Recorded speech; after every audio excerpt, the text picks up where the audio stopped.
guys, guess what? I'm back again. That's 3 times in one night. Um, when I started talking a little bit about something, I skipped over uh, a few things, which I'm going to clear up right now. Uh, when after I call him my husband, Pete. We're like common law, but there's no common law in my state. So I still call him my husband. We were engaged, and we never got the chance to marry because my the first at first my ex-husband, I guess he wasn't really my ex-husband because we couldn't get divorced because he wouldn't divorce me. Every time we sent papers to him, he fought it, and he wanted this or he wanted that. He didn't want the house but wanted $5,000 that his father gave us for the deposit on my house that my dad sold me. And yet, my father, he was, we were paying him, and we were only paying him $300 a month for a house. So he was giving us a big break, and he had the nerve to want his father's $5,000 back. I told him, just to get this divorce finalized, I'll give you $2,500 because he gave us $5,000 for both of us, so you owe him $2,500 if that's the way you're gonna go. He didn't agree on that, so there was no divorce, and he died in the meantime, making me a widow. So he died, and I was with Pete. And after Pete died, like I said, I went nuts. I was drinking like a fish. And I was still on methadone. And when I went to Kentucky, I was on methadone. But when I got to Kentucky, they didn't have the correct records or something that the Ohio clinic didn't send over to them. So they wouldn't give me anything when I got there. So that was my first relapse, I guess, with heroin because I didn't want to be sick. And it's stupid because I really wouldn't have been sick. I mean, the methadone would last in my system long enough, I could have handled it. But the fact that I didn't have anything scared the shit out of me, so I used heroin. So while we were in Kentucky, we had neighbors. We were always doing heroin. So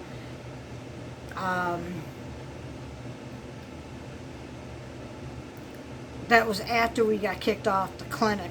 We got kicked off the clinic because we had cocaine in our system. We had crack. Our neighbor came over and introduced us to crack.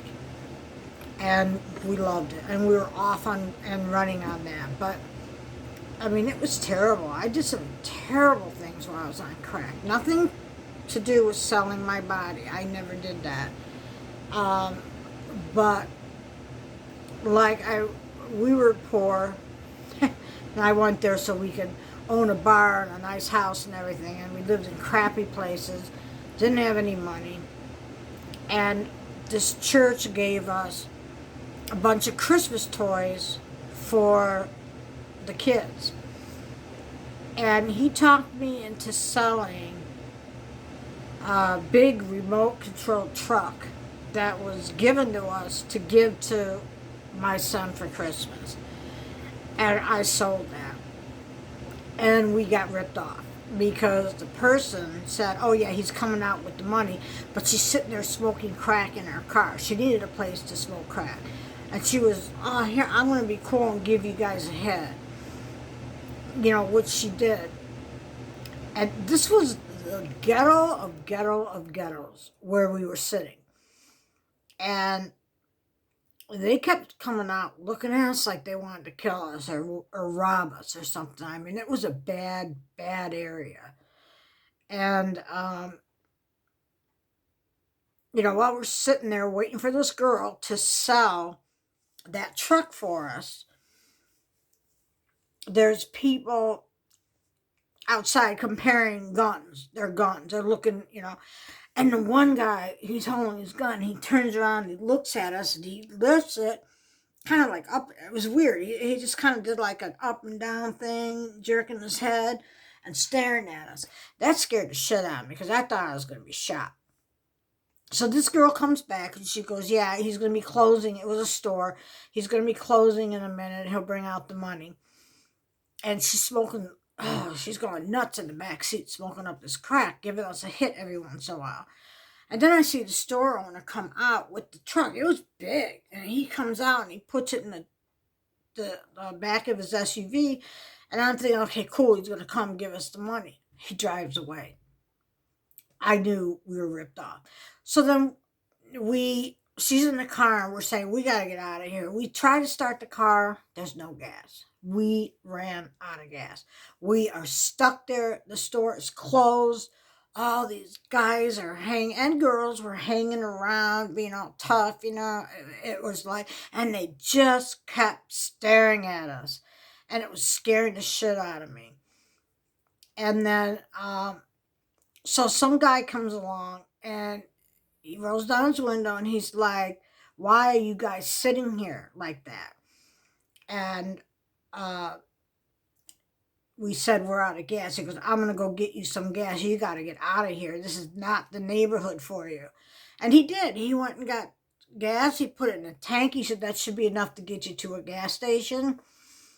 And yet we still had this bitch in the back seat we couldn't get rid of.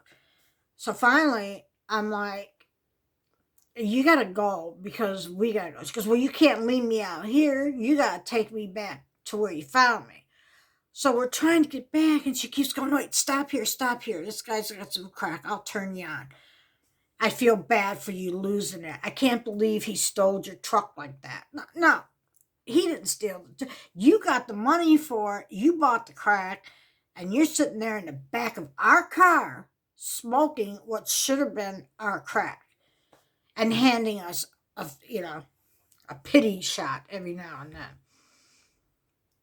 So we're trying to get rid of her, and she keeps saying, I'll make up for it. I'll get you something. This guy owes me. He'll give me something. We take her to that house. She comes out. He didn't have anything, but she's in there for like 20 minutes. And we could have left her, but we kind of felt bad. I did. He didn't. I was the one who kept saying, well, you can't just leave her here, because it was a rough neighborhood. And then she did it to us 2 more times, and it was my boyfriend's cousin who was doing the driving. The boyfriend stayed home with the kids. And we were already gone now like 2 hours. We didn't have cell phones. They were just kind of coming out at the time. You could get the ones you pay for as you go. But we didn't have that because the asshole cousin thought it was a regular phone and talked it all up while we were gone. So he went through all our minutes. So we paid for minutes, and he used it all up talking to somebody. Really pissed me off. But anyway, so now we go to the last house, and he says, I'm leaving her. And I said, good, let's go. So we took off, got out of that neighborhood, thank God. Got home, and my boyfriend's yelling at me because he thought we went somewhere and smoked up all the crack. And we're trying to tell him what happened, and he didn't believe it. He thought we went, got the crack, smoked it up, and came home with the story. And, I got spit on that night. And, I hated that. Like I said, I'd rather be smacked in the face than to be spit on in the face. So anyway, that was what happened. We got addicted to crack then. After he put his hands on my throat and I realized my kids, what would have happened to my kids? That was the scariest thing then. And I came back to Cleveland. I was living with my sister, and my brother-in-law wasn't happy with it because I was drinking and stuff. But I had Social Security coming in at the time. I had it for me and I had it for the kids. So I didn't have to work. I didn't have to do anything. But I paid them and I bought food for them. And came to a point where they weren't getting along. My sister and her husband weren't getting along, apparently because of me. So I had to leave.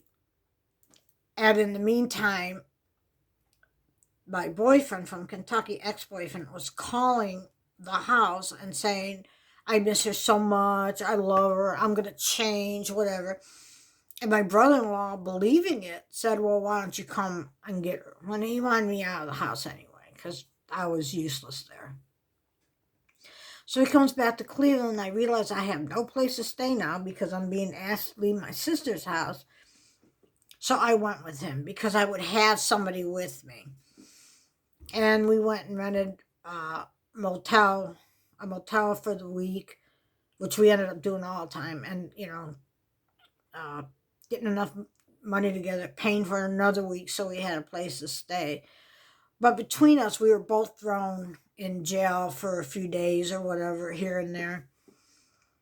And that's when we were doing all the stealing. And I made it a point and swore I would never steal from a person except this guy, my boyfriend, got thrown in jail and he was going to be in there for like 30 days. I'm by myself in this hotel and his motel, and his friend, I'm not going to say his name either because I can get in trouble. His friend also was in jail. And the mother of the friend called me at the motel and said, can you please come stay with me? I'm scared. I'm alone. You shouldn't be in that motel room. You can use his room and have a place to stay and a place to eat and all this stuff. And, I had like 3 days left before the time ran out in the motel. And like a dummy, I packed up all my stuff and I went to her house. Well, the next day, she said, oh, someone's going to lend me money so I can get him out, her son. But you got to leave because he needs his room back. And I even said, can't I just stay like on the couch or stay away or sleep on the floor somewhere because I left the motel? And she says, no, you got to leave. And I was there like 3 days. So she went out to argue with the neighbors. Her purse is on the couch, and she just got, I think, 1,200 or something to get her son out. And all I see is a stack of 20s. So I took a 20. I took 120 out of her purse because I was sick. And she was throwing me out. I had to be able to think straight to find out where the hell I'm going to stay by myself with no money. And I took the 20, and that's the only time I've ever taken from a person. But I felt she kind of deserved it because she's the one that made me leave the motel to come stay with her, and then 3 days later she throws me out because her son is coming back. But it all worked out okay because I knew he was coming back, so I gave it like 4 or 5 hours. I was walking around, freaking out, not knowing what I'm going to do. And I called the house, and he answered. He goes, come back here. You're not going to get kicked out. You can stay here. And I said, she told me I had to leave. He said, fuck her. She doesn't know what she's talking about. So he said, just come back here. Don't be messing up out there. So I walked all the way. It took me an hour to walk. I walked all the way back there. And I was surprised because my boyfriend happened to get out too somehow. I don't know how, because I sure didn't give the money for it. He got out too. So all of us were staying there. My time is up. I don't want to risk it because I went over twice already tonight. And I don't want it to get cut off. So I'll continue in another video. Okay? I'll be back for the rest of part 3. And hopefully it won't go on to 4. Bye.